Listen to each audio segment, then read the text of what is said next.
تلے دبے ہوں ان کو نجات دلانے کے لیے، وہ غریب ہو، فقیر ہو، بے روزگار ہو، کچھ بھی ہو، اس کی زکوٰۃ دے کر اس کی مدد کی جا سکتی ہے۔ فی سبیل اللہ یعنی جہاد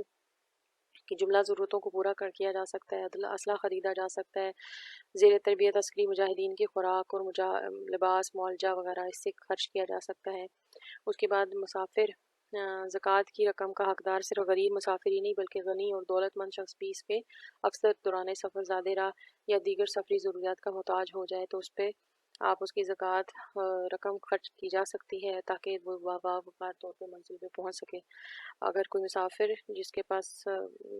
کچھ گاڑی بھی ہو لیکن وہ اس وقت مجبور ہو، یعنی اس طرح کی اس کی سچویشن ہو کہ وہ واقعی میں اسے بہت ضرورت ہو سفر کے اپنے گھر تک منزل تک پہنچنے کے لیے، تو تب بھی اس کو زکوٰۃ دی جا سکتی ہے۔ اچھا، اس کے بعد ہم دیکھ لیتے ہیں یہ 8 مصارف ہو گئے، 8 کے 8 آپ نے جو ہے وہ یاد کرنے ہیں۔ زکوٰۃ کے غیر مستحق لوگ وہ کون سے ہیں؟ اس میں سب سے پہلے آپ صلی اللہ علیہ وسلم کی جو آل ہے، یعنی آپ کا جو نسل جو ابھی تک ہے وہ نہیں اس کو لے سکتے، کیونکہ انبیاء پر، کیونکہ زکوٰۃ جو ہے وہ آپ نے پڑھا ہے کہ مال کی میل ہوتی ہے، مال کو پاک کرتی ہے، تو وہ پاکیزہ خاندان پر جو ہے وہ لاگو نہیں ہوتی۔ یہ نبی کریم صلی اللہ علیہ وسلم پہلے انبیاء کوئی بھی صدقہ خیرات وغیرہ نہیں لیتے تھے، ان پہ جائز نہیں تھی۔ اس کے بعد غیر مسلموں کو زکوٰۃ دینا بالکل جائز نہیں ہے، یہ صرف مسلمانوں کا حق ہے، کیونکہ یہ مسلم معاشرے کو مضبوط کرنے کے لیے، مسلمان بھائیوں کا درد رکھنے کے لیے اور اپنے ہی بہن بھائیوں کو اسٹیبل کرنے کے لیے جو ہے وہ ایک اللہ تعالیٰ نے نظام جاری کیا ہے، اور اس نظام کے تحت مسلمانوں کی ہی مدد کی جا سکتی ہے۔ باقی ہاں صدقات و خیرات جو ہے وہ آپ غیر مسلموں کو بھی دے سکتے ہیں، لیکن یہ فرض ہے اور یہ فرض جو ہے وہ آپ نے مسلمانوں کو ہی دینی ہے۔ اس کے بعد غنی صحت مند آدمی کو زکوٰۃ دینا جائز نہیں، یعنی کہ کوئی ایسا فقیر یا ایسا مسکین، فقیر ایسا جو کہ کما سکتا ہو، کر سکتا ہو، اور وہ اس کے پاس صحت بھی ہے اور سب ہے، لیکن وہ کرتا نہیں ہے، محنت نہیں کرتا، تو آپ اس کو نہیں دے سکتے۔ اس کی مثال آپ صلی اللہ علیہ وسلم کے پاس ایک بہت بدو آیا اور وہ بہت صحت مند اور صحیح سلامت تھا، اس نے آ کے سوال کیا تو آپ صلی اللہ علیہ وسلم نے فرمایا کہ اللہ تعالیٰ نے زکوٰۃ کے مصارف جو ہیں وہ بتا دیے ہیں، اگر تم اس میں آئے تو تمہیں دیا جائے گا ورنہ تمہیں نہیں دیا جائے گا۔ تو اس کو نہیں دیا کیونکہ وہ صحت مند اور وہ تھا، تو اس کو نہیں دیا۔ اس کے بعد والدین، اولاد، بیوی کو زکوٰۃ دینا جائز نہیں، یعنی کہ یہ وہ رشتے ہیں جو آپ کی زیر کفالت ہوتے ہیں، یعنی جن کی خدمت کرنا، جن کی کفالت کرنا، جن کو کھانا پلانا، رہائش دینا، سارا کچھ کرنا آپ پر فرض ہے۔ تو جب اب فرض ہے تو وہ فرض آپ نے ادا کرنا ہے، اس پہ پھر آپ اپنی اس میں سے دوسروں کو دیں گے، بلکہ بیوی اور اولاد اور والدین کو نہیں دے سکتے۔ ہاں البتہ بیوی اپنے شوہر کو دے سکتی ہیں، کیونکہ بیوی پہ فرض نہیں ہے کہ وہ اپنے شوہر کو پالے، یا اس کے اوپر یہ اللہ تعالیٰ نے فرض نہیں کیا ہوا۔ تو ہوپ سو کہ آپ کو یہ سمجھ آ گیا ہوگا کہ زکوٰۃ کے مصارف کیا ہیں۔ اس کے لیے پھر ونس اگین میں کہوں گی کہ آپ نے سورہ توبہ کی آیت نمبر 60 جو آپ کی بک میں بھی دی گئی ہے، اس کو آپ نے زبانی یاد کرنے کی کوشش کریں، نہیں تو اس کا ترجمہ ضرور یاد کریں، کیونکہ وہ آپ سے پوچھا جا سکتا ہے۔ جی، زکوٰۃ کے معاشی فوائد کیا ہیں؟ جیسے کہ بیٹا آپ جانتے ہیں کہ دنیا میں بہت سارے نظام اب تک انقلاب کی صورت میں آتے رہے اور ناکام ہوتے رہے۔ اس میں آپ نے کیپٹلزم اور سوشلزم اور مارکسزم اور بہت سارے نظام جو ہیں وہ دیکھے، لیکن وہ سب کے سب فیل ہوئے۔ ان نظاموں کا سب سے بہترین، سب سے خوبصورت نظام اللہ تعالیٰ نے ہمیں 1400 سال پہلے آپ صلی اللہ علیہ وسلم کی شریعت میں ہمیں دیا، وہ ہے زکوٰۃ کا نظام۔ زکوٰۃ بیسیکلی ایک انفرادی اور مالی عبادت ہے، اور ہے تو انفرادی عبادت، لیکن یہ کیا کرتی ہے، یہ سماج کا فلاح و بہبود کا، ویلفیئر کا بہترین ایک اسکیم ہے۔ اور اس اسکیم کے تحت کیا ہوتا ہے کہ معاشرہ جو ہے وہ اس میں ایک مکمل جامع نظام جب قائم کیا جاتا ہے تو اس سے غریبوں کو سماجی، اقتصادی اور اپنے پیروں پہ کھڑے ہونے کی جو راہ ہے وہ ہموار ہوتی ہے۔ زکوٰۃ سے ایک مضبوط معاشرہ جو ہے اس کا تشکیل کا باعث بنتی ہے۔ اس کے بعد زکوٰۃ غربت کے خاتمے اور انسانی فلاح و بہبود کا ایک اہم ذریعہ ہے، جتنے بھی نظام آج تک انقلابات آ چکے ہیں وہ نہیں کر سکے، لیکن زکوٰۃ ایک ایسا نظام ہے جس کے ذریعے آپ اپنی دولت کا جو چکر ہے، دولت کی جو گردش ہے وہ مکمل ہوتی ہے اور وہ اس سے سب فائدہ اٹھاتے ہیں۔ اچھا، اسلام میں زکوٰۃ کا جو حکم ہے وہ سماجی انصاف اور روحانی اقداروں کو مستحکم کرنے کے لیے دیا گیا ہے، یعنی کہ جیسے ایک مسلمان جب اس کی بچت نصاب کے اس مقدار کو پہنچ جاتی ہے، یعنی نصاب اس کا ہو جاتا ہے، وہ صاحب نصاب ہو جاتا ہے، تو اپنی جب مقرر 2.5% جب غریبوں میں ضرورت مندوں کے لیے زندگی میں تبدیل لانے کے لیے دیتا ہے تو اب وہ اللہ کے لیے خرچ کرتا ہے، لیکن بیسیکلی وہ اللہ کو راضی کرنے کے لیے خرچ کرتا ہے، لیکن اس کا یہ دینا، اس کے پیسے یہ اس طرح سے دینا بیسیکلی اس نظام کو قائم کرنے کا حصہ ہے، جس سے سودی اور دیگر نظاموں کو چینج کیا جا سکتا ہے اور ایک اچھا مستحکم جو دولت کی گردش ہے، یعنی غریبوں میں کو بھی جینے کا موقع ملتا ہے اور سب لوگ جو ہے وہ ایک لیول پہ، یعنی طبقاتی فرق جو ہے اس میں مٹ جاتا ہے۔ اس کے بعد یہ معاشی حالت میں بہتری کے لیے زکوٰۃ جو ہے وہ ایک بہت زیادہ اہم کردار ادا کرتی ہے۔ جب ایک مسلمان اپنا مال جمع کرتا ہے تو اس کو چاہتے نہ چاہتے 2.5% جب وہ لگاتا ہے تو دیتا ہے، تو اس میں کیا ہوتا ہے، اس کی جو مال میں جو مسلسل قلت کا شکار ہوتا رہتا ہے یا کم ہوتا ہے، تو اس کو پورا کرنے کے لیے وہ دوبارہ تجارت کا سودا کرتا ہے، یعنی تجارت کرتا ہے۔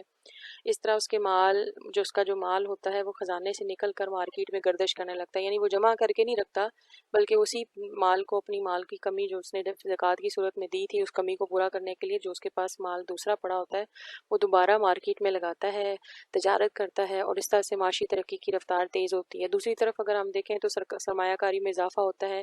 وہ کس طرح سے، یعنی کہ جس نے زکوٰۃ دی اس نے تو اپنی پیسے کو پورا کرنے کے لیے وہ دوبارہ جو ہے تجارت کرے گا، لیکن جس کو تجارت ملی ہے زکوٰۃ ملی ہے، وہ اس کو بخواہ تھوڑے ہی پیسے ملے ہوں، جتنے بھی اس کی ضرورت ہوں ملی اس کو وہ لگائے گا اور اس سے جو ہے وہ کمائی کرنے کا ذریعہ بنائے گا، یا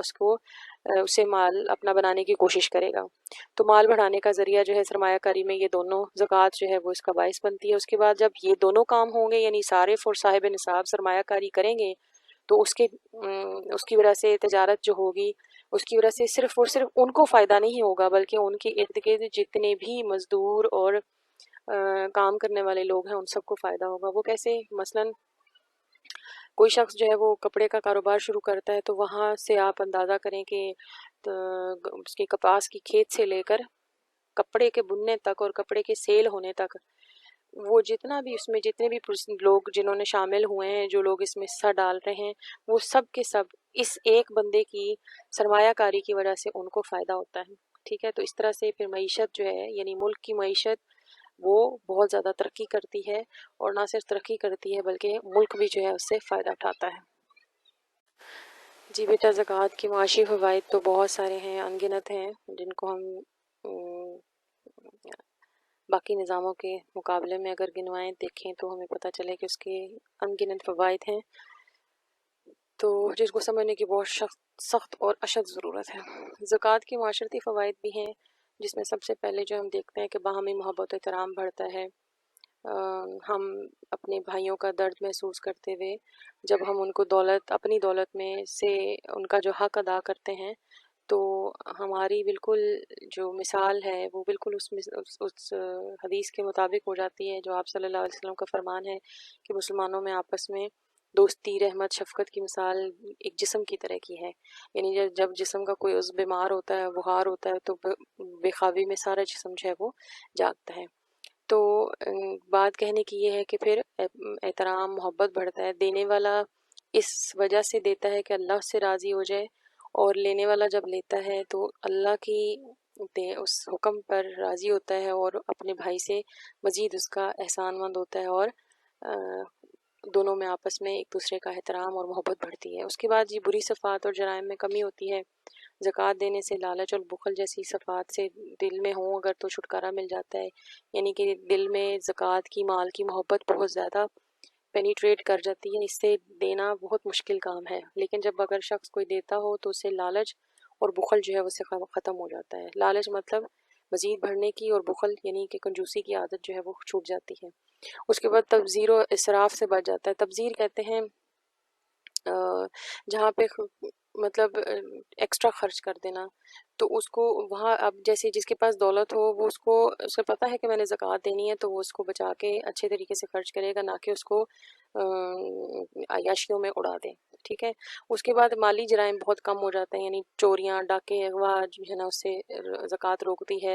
اور کس طرح سے اور دیگر اس طرح کے جرائم جو ہیں وہ رک جاتے ہیں، کیونکہ فقراء کو جب اپنی ضرورت پوری کرنے کے لیے کچھ نہ کچھ ملتا رہے، تو چونکہ مالدار اپنے حصوں میں سے مال انہیں جب دیتے رہیں گے تو وہ جو ہے ان سے ان کے مطلب اس طرح کی وہ عادات کو یا اس طرح کے جرائم کو جو ہے وہ روکنے میں سبب بنیں گے، ٹھیک ہے۔ اس کے بعد طبقاتی کشمکش، یعنی بھائی چارے کا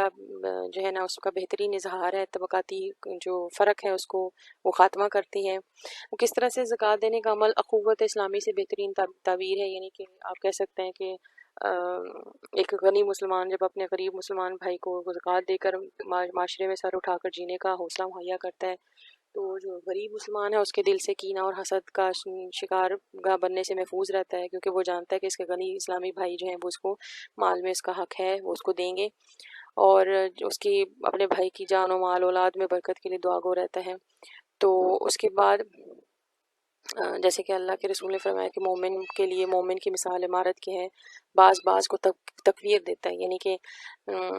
سب دیوار کے جتنے بھی یا گھر کے یا عمارت کے جتنے بھی حصے ہوتے ہیں وہ ایک دوسرے کی مدد سے جو ہے وہ کھڑے ہوتے ہیں۔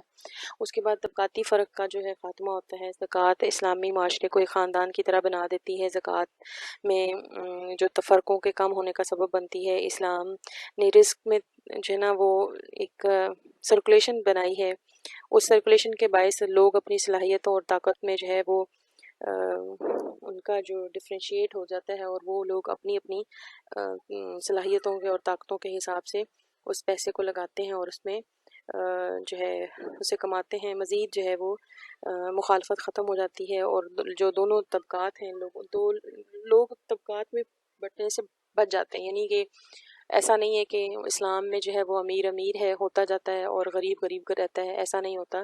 بلکہ اسلام نے جو ان کے غنی لوگ ہیں، یعنی جو مالدار لوگ ہیں، ان کو اس بات پہ پابند کیا ہے کہ وہ محتاجوں کو اتنی چیزیں دے دیں جو ان کی ضرورت پوری کرتا ہو، اور اس میں سے اگر اس کو دیکھا جائے تو اسلام جو ہے اس طبقاتی فرق کو ختم کرنے کے لیے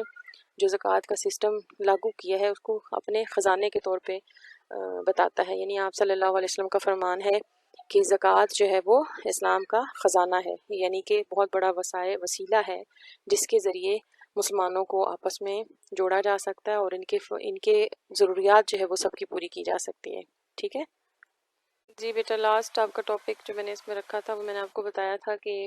میں آپ کو سوالات حل کرنے کا طریقہ بتاؤں گی، کیونکہ سب چیزیں جو ہیں وہ اچھے سے ایلیبریٹ آپ کو کرتی گئی ہیں۔ تو کوشچن جو ہے وہ اس طرح سے آتا ہے، آپ کا تقریباً 8 نمبر کا کوشچن جو ہے وہ یہاں سے بنتا ہے 1، ٹھیک ہے۔ عام طور پہ کبھی ہوتا ہے اس کے نوٹ لکھنے کے لیے کہا جاتا ہے، لیکن جب 8 نمبر کا کوشچن ہے تو پھر اس کی لینتھ وہی ہوگی جو کہ عام کوشچن کی ہوتی ہے، ٹھیک ہے۔ تو اس میں دیکھیے گا کہ پہلا کوشچن جو ہے وہ عام طور پہ آتا ہے زکوٰۃ کا مفہوم اور اس کی فرضیت اہمیت بیان کریں، تو آپ نے سب سے پہلے زکوٰۃ کا تعارف جس میں معنی مفہوم آتا ہے، اس کے بعد زکوٰۃ کی قرآن و حدیث سے کی روح سے جو آپ نے مکمل جو آپ کو دی گئی ہیں آیات اور حدیث دی گئی ہیں وہ سب اس میں ڈالیں گے آپ۔ اس کے بعد زکوٰۃ کے ثمرات اور معاشرتی فوائد جو ہیں وہ اس میں آپ لازمی شامل کریں گے، اس کی اہمیت بتائیں گے۔ یہ آپ کا کوشچن پورا بن جائے گا۔ اس کے بعد اگر مصارف پر نوٹ لکھنے کے لیے کہا جاتا ہے اور وہ 8 نمبر کا کوشچن ہے، 4 نمبر کا کوشچن نہیں ہے، 8 نمبر کا کوشچن ہے، تو اس میں آپ پہلے پھر زکوٰۃ کا تعارف کروائیں گے، پھر اس کے معنی اور مفہوم لکھیں گے، زکوٰۃ کی قرآن و حدیث کی روح سے جو فرضیت ہے وہ بتائیں گے مختصراً، یعنی 2 آیات 2 حدیث اس میں شامل کر لیں۔ اس کے بعد زکوٰۃ کے مصارف آپ بتائیں گے بہت تفصیل سے، اس میں جس طرح سے بتایا گیا ہے اس کو ایلیبریٹ کریں گے، پہلے سورۃ توبہ کی جو آیت ہے اس کو، اس کے بعد پھر اس کو سب کو بریف کریں گے، اس کے بعد اپنے زکوٰۃ کے ثمرات بتانے ہیں۔ اچھا یہ کوشچن ہو جائے گا، لیکن اگر آپ کو یہ 4 نمبر کا کوشچن آتا ہے تو اس میں آپ کیا کریں گے کہ زکوٰۃ کا تعارف کروائیں گے، اس کے بعد مصارف، ٹھیک ہے، اور اس زکوٰۃ کا تعارف، معنی مفہوم، اور اس کے بعد زکوٰۃ کے مصارف، بس۔ اس کے بعد اگر لاسٹ میں کوشچن جو ہے ایک بہت مشہور کوشچن ہے اس کا، یہ بھی قرآن و حدیث میں زکوٰۃ ادا نہ کرنے والوں کے لیے وعید کیا دی گئی ہے، تو اس میں آپ بتائیں گے زکوٰۃ کا تعارف، زکوٰۃ کے معنی، زکوٰۃ کی قرآن اور حدیث کی روح سے ایک حدیث ایک آیت جو اس میں ڈالیں گے، اس کے بعد پھر آپ اس کے جو ہے قرآن اور حدیث کے روح سے جو اس کی